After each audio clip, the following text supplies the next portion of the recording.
Hello everyone, I'm Sandy Burnett and welcome back to the third and final film in the Investec International Music Festival 2020 season. The season itself, of course, has had to be cancelled, but I'm here to give you some personal reflections on each of the programmes that would have taken place during this year's festival.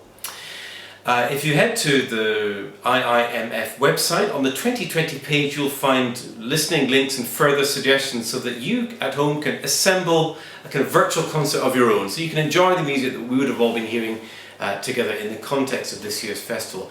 And I'm going to, I hope, steer you with interesting thoughts along the way about things to listen out for in the music and that kind of thing. Now, I don't know about you, but stuck here at home, I've been really enjoying nosing into people's living rooms and studies when I'm watching people do their home concerts and indeed news interviews. But now I find myself very much with the boot on the other foot. You're watching me, you've come to join me in my kitchen with my collared and collared upright piano in my house in West London, and you're more than welcome to join me. So thanks very much for taking the time to watch the video.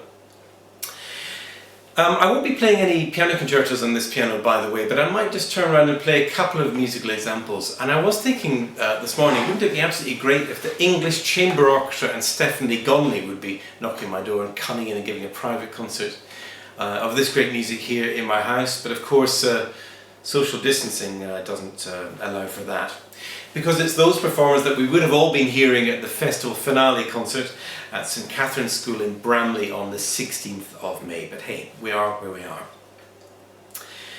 So you might remember, if you've watched the two previous films in this season, that I've been a little bit selective about the music in each programme that I've been talking about. However, in this last concert I'm going to be just saying a little bit about all four pieces in the festival finale programme. Sir Edward Elgar's Serenade for Strings, the opening work. Mozart's Flute Concerto No. 2 in D with Adam Walker as a soloist. Then Elin Manahan Thomas, soloist in arias or airs perhaps by Henry Purcell from his dramatic works. And finally Stephanie Gonley and the orchestra on their own in Schubert's Symphony No. 5. So first then, Sir Edward Elgar's Serenade for Strings. Is Elgar our greatest composer that we've ever had in the United Kingdom? Or perhaps you might think it was Henry Purcell, who will be coming across later on in this programme. Anyway, Sir Edward Elgar, who was born in 1857 and died in 1934, this was one of his earliest breakthrough works, the Serenade for Strings, which was completed in 1892. And again, it's an interesting thought, perhaps if we think across the music in this festival, that the Debussy String Quartet, which was the centrepiece of the previous concert in the season, was composed and premiered just a year after Elgar's Serenade for Strings. Of course, the Debussy Quartet is a much more forward-looking work, but Elgar had a real knack for writing for strings. He was a violinist by training, and he was a wonderful string player and really knew how to get the best out of string forces.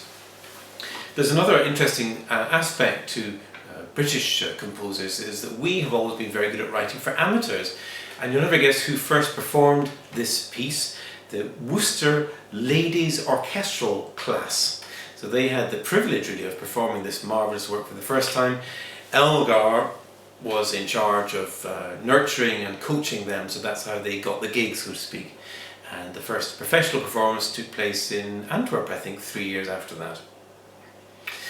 But there's an interesting postscript to the Serenade for Strings story, in that Elgar, who lived for a long time, really spent the last few years of his life in semi-retirement, came to record this Elgar Serenade for Strings in Abbey Road in 1933, the year before he died. And there's a generation indeed before the Beatles made all the great albums at Abbey Road. So you might think, in fact, it's a very forward-looking move of Elgar to think, actually, this new medium of gramophone recording is something we should take seriously.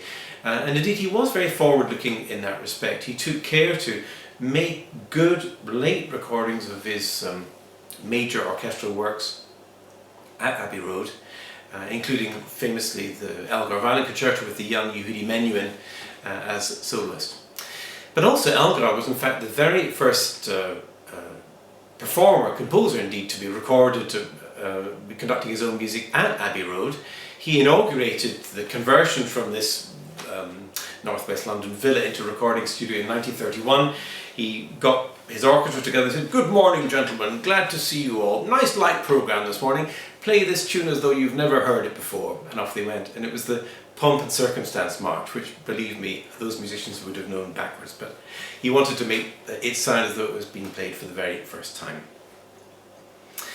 So it's an interesting thing about Elgar and recordings, because wouldn't we just love to have recordings by some of the earlier composers in the classical music setup to find out really how they wanted their music to go.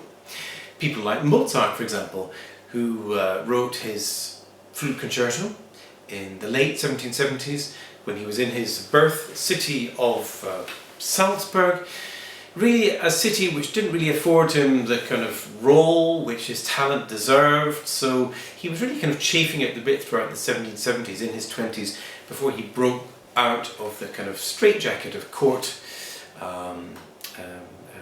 employeeship, you might say, and went freelance in Vienna. Anyway, as I say, this work dates from the late 1770s, and it's actually based on an oboe concerto, which, if you might also know the tunes. It's all the same notes in the same order, but actually in a key up, in D major for the flute, in C major for the oboe. And Adam Walker, as I said earlier, is a soloist, and he is an amazing chamber musician and soloist. He was appointed principal flute of the London Symphony Orchestra when he was 21, and he also runs his own chamber music group, which focuses on works for winds, the Orsino Ensemble, so they're also well worth checking out if you can find some links online. Now, the other soloist in this programme was to have been Elin Manahan Thomas, one of our finest sopranos, and really with a very flourishing career in her own right, and she became even more famous a couple of years ago when she was chosen to sing Handel's Eternal Source of Light Divine at the royal wedding of Harry and Meghan 2 years ago in 2018. So that's kind of shot her to worldwide fame. Anyway, for us she was due to sing arias or airs, as I said, by Purcell from King Arthur, Dido and Aeneas, and the Fairy Queen. So maybe I'll just focus on Dido and Aeneas here, because it's a very interesting work. It's perhaps the first English opera of all, the first great English opera. He was a superstar young composer in his 20s, Henry Purcell at the time, organist at the Chapel Royal and Westminster Abbey, real top dog in London music making, and a busy theatre composer as well. So he could do high art, he could do accessible theatre music as well. And he set the libretto by Nahum Tate to music in Dido and Aeneas. There's a bit of a mystery involved in this work, in that there's no score that survives in Purcell's hand, but there is a libretto of 1689 that says that Dido and Aeneas was performed at Mr. Josias Priest's boarding school at Chelsea by young gentlewomen. So that's an interesting link in this programme, linking it to the Serenade for Strings by Elgar, also premiered by that Worcester Orchestral Ladies Orchestral Society or class. But Dido and Aeneas could in fact have been performed at court beforehand, because if you look, I'll just skate over this for now, but if you look at the libretto, there are certain undercurrents in the words that give rise to the idea that there might be hinting at the kind of political machinations of the time.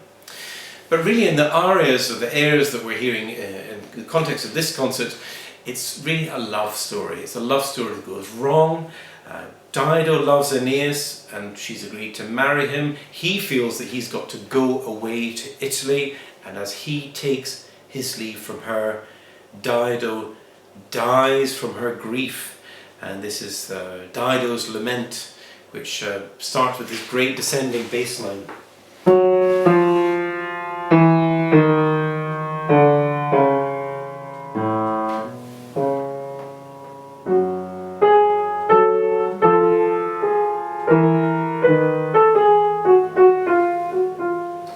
Absolutely marvellous. That's one of our greatest pieces of British music, I would say, Dido's Lament. So the last work in the English Chamber Orchestra's programme, with Stephanie Gonley directing, was to have been the Fifth Symphony by Schubert. So I want to talk a little bit more about Schubert now, because in the previous concert, the Modigliani Quartet's concert, I didn't talk about the final work in their program, Schubert's well, I say late, it's his 15th string quartet. Why did I just correct myself there? Because Schubert died when he was 31 years old. And so it's very odd talking about the late style of a composer who died when he was 31.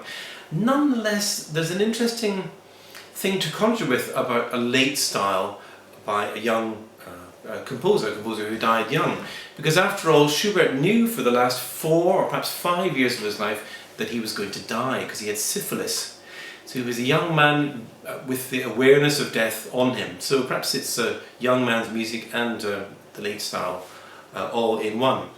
So with that quartet that ended the previous concert, it's in G major, but in fact there's a real interplay between G major and G minor, particularly in the opening and the closing movements. And when I listen to the galloping, sinister finale of the Deutsch 887, that string quartet, I think it's really unsettling and tragic, and it's a very, very troubling work indeed, but a fantastic one. With the Fifth Symphony though, we are in completely different territory. This is a much earlier work by Schubert. It dates from when he was 19 years old, when those thoughts of death and indeed romanticism were well ahead of him. This is music that looks back to the fantastic, lively, balanced cultural heritage of Viennese classicism. This is a symphony written along the lines of one by Wolfgang Amadeus Mozart. In fact, if you take a symphony like Mozart's 40th Symphony, with one flute, no clarinets, that's slimmed down orchestral lineup, that's the same orchestral forces that Schubert uses in his Fifth. It's positive, youthful, energetic, uplifting music, and those are qualities that I think we all need a lot of in this challenging time. Go away and listen to Schubert's Fifth Symphony, enjoy this fantastic work. It's the finale to this virtual 2020 season, and it's should put a spring in our step for the days to come when we can all reconvene live in the Surrey Hills for an Investec International Music Festival of the future. Thanks for your company, keep well, and I'll see you next time.